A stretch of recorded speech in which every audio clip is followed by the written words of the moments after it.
কেউ যদি ৭৫ বছরের একটি গড় আয়ু বা হায়াত পায়, তাহলে এই পুরো পৃথিবীতে সর্বমোট সে বেঁচে থাকবে মাত্র ৩,০৬৬ সপ্তাহ। কথাটি শুনলে হয়তো খুব সাধারণ মনে হতে পারে, তাই একটু থেমে আবারও খেয়াল করুন। মাত্র ৩,০৬৬ সপ্তাহ কেবল। সংখ্যার বিচারে জীবনের এই পরম সত্যটা কি আমাদের একটুও ভাবায়? এখন একটু ঠান্ডা মাথায় ভাবুন তো, আমাদের জীবনের প্রতিটি সপ্তাহ কতটা অবহেলা, অযত্ন আর উদাসীনতায় কেটে যাচ্ছে।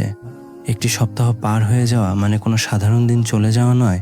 এর অর্থ হলো আপনার জীবনের সেই নির্ধারিত ৩,০৬৬ সপ্তাহের তহবিল থেকে চিরতর একটি সপ্তাহ বিয়োগ হয়ে গেল।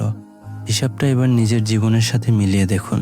আপনার বয়স যদি এখন ৩০ বছর হয়, আর ধরে নেওয়া যায় যে আপনি ৭৫ বছর বয়স পর্যন্ত এই পৃথিবীতে বাঁচার সুযোগ পাবেন, তাহলে আপনার হাতে দুনিয়ায় বেঁচে থাকার জন্য আর অবশিষ্ট আছে কেবল ২,১৬০টি সপ্তাহ। যদি আপনার বয়স ৪০ হয়, তবে সেই সংখ্যাটি নেমে দাঁড়ায় ১,৮২০ সপ্তাহে। আমরা সময়কে নিয়ে কত পরিকল্পনা করি, আগামী বছর এটা করব, ওটা করব, অথচ আমাদের হাতে জমানো সময়গুলো বালুর মতো আঙুলের ফাঁক দিয়ে গলে যাচ্ছে।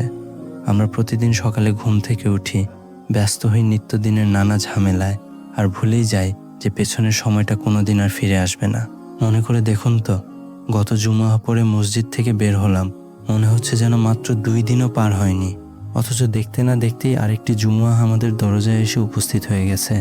রবি থেকে বৃহস্পতিবার কখন শেষ হয়ে যায় আমরা টেরও পাই না। কত দ্রুত ফুরোচ্ছে আমাদের এই হায়াতের দিনগুলো। ইসলামিক দৃষ্টিকোণ থেকেও এই বিষয়টি অত্যন্ত গভীর। রাসূলুল্লাহ সাল্লাল্লাহু আলাইহি সাল্লাম সতর্ক করেছিলেন যে শেষ জামানায় সময়ের বরকত উঠে যাবে এবং সময় অত্যন্ত দ্রুত পার হবে। একটি বছর পার হবে একটি মাসের মতো, একটি মাস পার হবে একটি সপ্তাহের মতো, আর একটি সপ্তাহ পার হবে একটি দিনের মতো। আজকের এই দ্রুতগতির পৃথিবী আর আমাদের চোখের সামনে দ্রুত হারিয়ে যাওয়া দিনগুলো কি আমাদের সেই আলামতের কথাই বারবার স্মরণ করিয়ে দেয় না? সময় ফুরোচ্ছে একদম চোখের পলকে। এক বিখ্যাত বুজুর্গ ব্যক্তি একবার বাজারে গিয়েছিলেন। সেখানে তিনি এক বরফ বিক্রেতাকে চিৎকার করে বলতে শুনলেন, ওহে লোক সকল, এমন এক ব্যক্তির ওপর দয়া করো যার মূলধন প্রতি মুহূর্তে গলে শেষ হয়ে যাচ্ছে।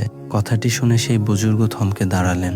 তিনি উপলব্ধি করলেন, এই বরফওয়ালাই তো মানুষের জীবনের সবচেয়ে বড় রূপক।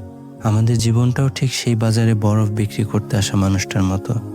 দিন যত গড়ায়, সূর্যের তাপে তার বরফ যেমন ক্রমে গলতে থাকে, ঠিক তেমনই প্রতিটা মুহূর্ত, প্রতিটা সপ্তাহ পার হচ্ছে আর নিঃশব্দে গলে যাচ্ছে আমাদের জীবনের সেই পরম মূল্যবান বরফটুকু, যাকে আমরা হায়াত নামে চিনি।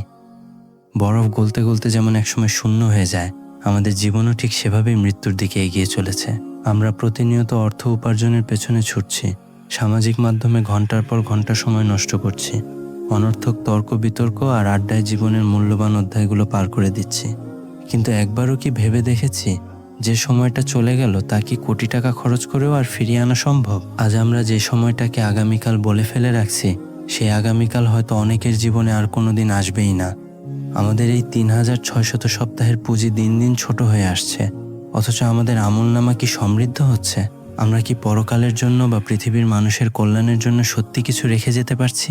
তাই আসুন, আর অবহেলা নয়, আজ থেকেই, এই মুহূর্ত থেকেই জীবনের প্রতিটা সপ্তাহকে গুরুত্ব দিতে শিখি।